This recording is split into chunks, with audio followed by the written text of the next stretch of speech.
Hi, this is Kiran Bhattacharya. I'm reading from my novel Reincarnation in the Holy Land, Chapter 11. The characters and events in this novel are fictional.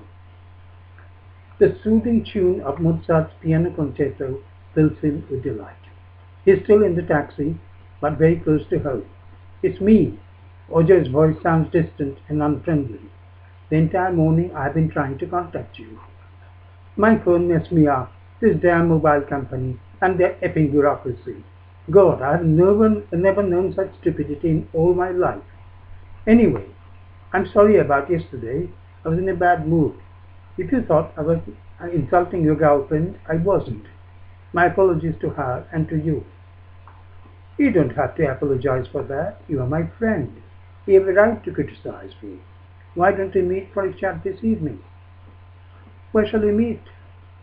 Come to the New London restaurant. Is your girlfriend coming as well? No, just you and me. It teases him. Obviously, Ajay wants to discuss something about his girlfriend. What sort of time do you have in mind? Say about 8 o'clock. That will be fine. Do you know, I'm looking forward to this. We haven't had a good natter for a long time. I'll see you then. Somewhat curtly, Ajay puts the receiver down.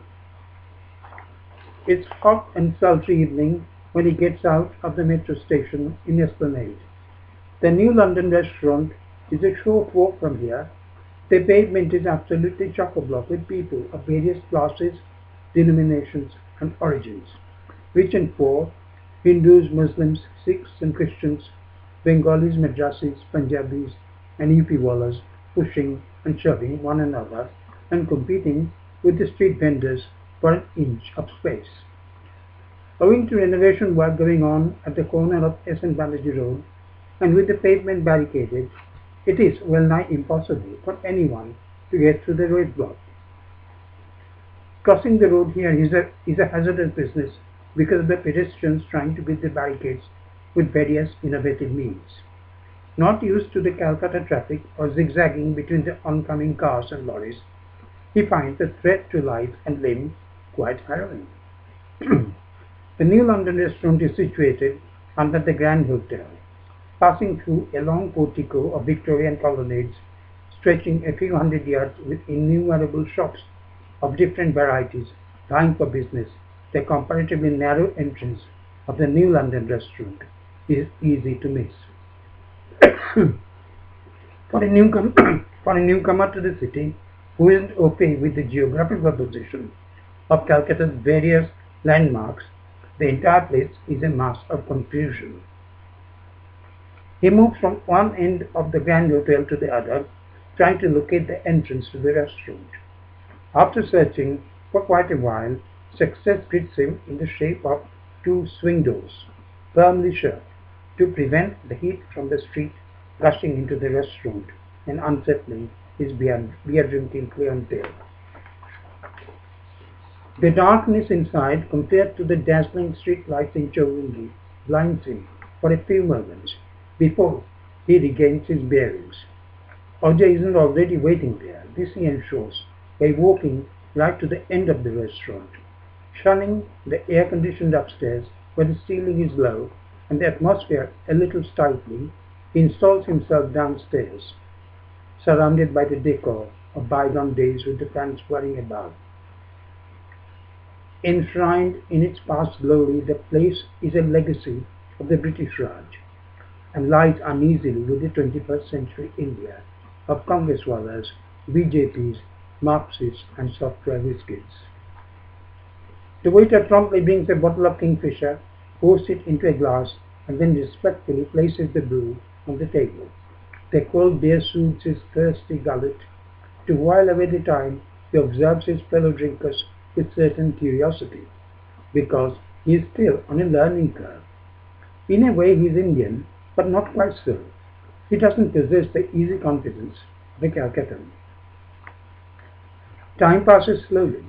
He lights a cigarette and loses himself in the scattered thoughts of Carol, Rina Bodhi and many others who impinge on his life. Sorry, I'm a little late. I was stuck in a traffic jam. A familiar voice breaks his train of thought.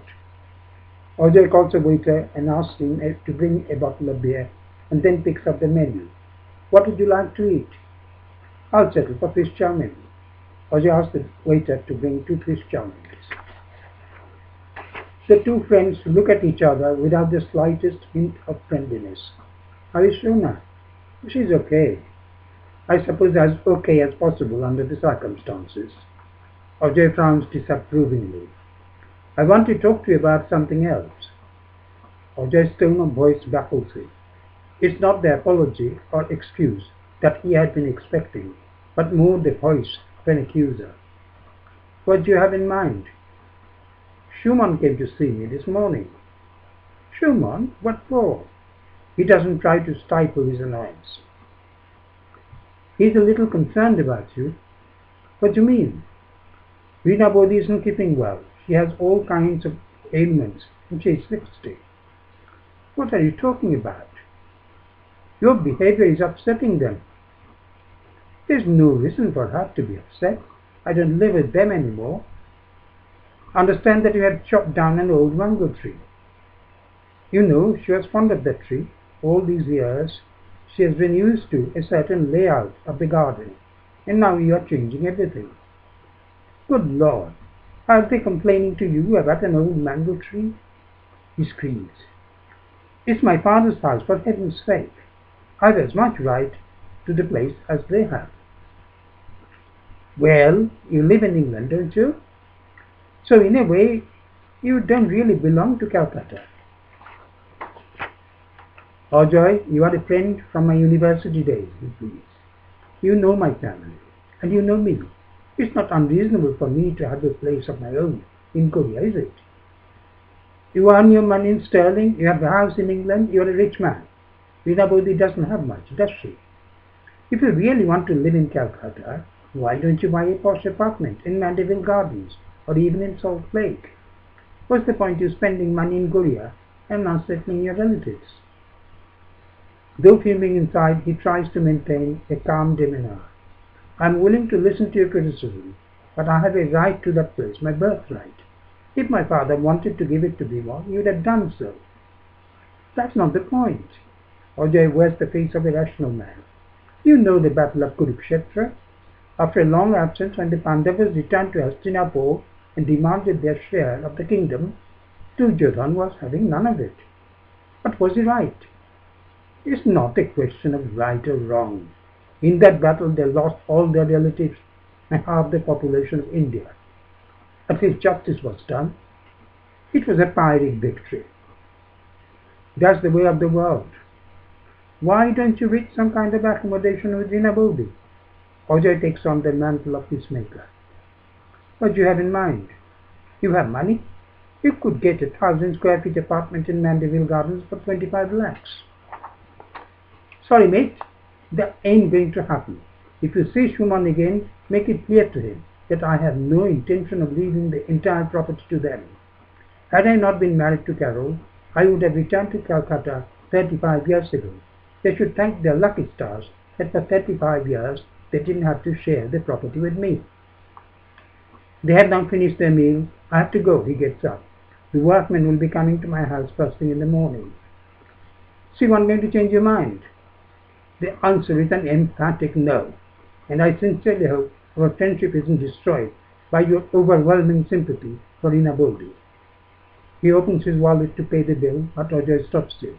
It's my invitation. You pay the bill next time. Let's have no ill feelings between us. Ajay holds his hand as they come out. Gently he extricates his hand from Ajay's grip.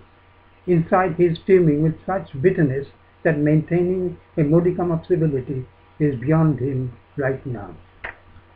Thank you.